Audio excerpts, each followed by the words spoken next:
WWE needs women's mid-card titles. In the 2023 blockbuster movie Barbie, iconic actress America Ferrera gave the performance of her career when she spoke about the plight of being a woman. There was one sentence in that famous monologue that stands out: always be grateful, but never forget that the system is rigged. Find a way to acknowledge that, but always be grateful. In the past decade, the wrestling community has witnessed growth in women's wrestling in WWE. Where there was once bra and panties matches, there are now steel cages. Where there were once mud bath matches, there are now last women standing and Royal Rumble stipulations. Where there were once 11-second hiccups, there are now 20 to 30-minute classics. Though there is much to be grateful for, the system is still somewhat rigged.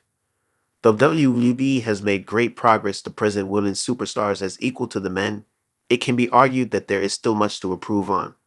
With every Bianca Belair, Jade Cargill, and Becky Lynch, there are Indy Hartwells, Candice LeRae's, and Kiana James that are waiting for their chance in the sun. Various women's stories are not given the time to marinate and cook the way that men's stories do.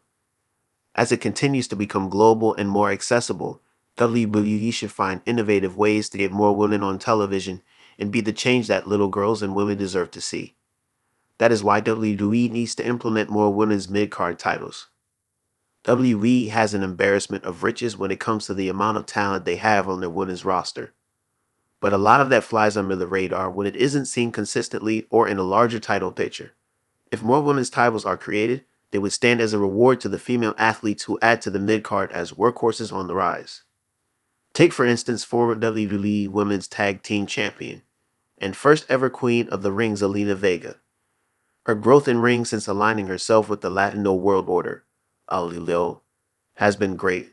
Her notoriety outside of wrestling has grown with her appearances in video games, anime award shows, and the like. Vega has also proven her weight in gold on the microphone. Her wisecracking, New York bluntness never ceases to stumble her opponents. Michin William is another woman who has proven her worth as an adaptable athlete who can hang with top stars on SmackDown, as well as newer stars like Jada Parker and current Women's North American Champion Kalani Jordan on NXT. The one thing that both ladies have in common is that with all of their talent, they are usually given one-off women's title matches without a longer feud.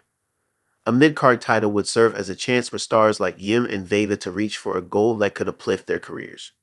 Hard workers who seek to improve on their craft deserve to be celebrated, and a women's mid-card title could do just that. Another reason why WWE needs women's mid-card titles is that they could be used to tell more creative and authentic stories. In recent years, since the creation of the Women's Tag Team Championships, women who were not actively participating in larger title feuds were placed with other singles athletes for a short period of time to feud over the tag titles for a few weeks, only for them to fall out for yet another short-term program with their former partner. Though that seems to be changing in the Triple Eight era of WWE, there are certain women who could have benefited from feuding instead of remaining in a tag team. Candice LeRae and Indy Hartwell falls under that category. When LeRae seemed to take a darker turn earlier this year, Hartwell seemed to have conflicting feelings about it until she ultimately joined Candice. What if WWE's creative team decided to have Indy stand on her own? And what if a mid-card title was in the mix? Imagine if Hartwell challenged LeRae as an Intercontinental Champion. The title would give their rivalry a bigger platform, and up the ante for a young star like Indy to prove herself against this seasoned veteran like LeRae. The presence of mid-card titles can also open doors for more authentic stories to be written by women for women.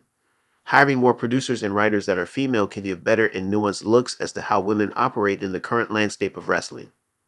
Male writers may know and respect women, but until they have actually lived the experience, they should not be at the forefront of creating narratives for women athletes. Women in wrestling are so much more than the narratives of fighting over men and insulting each other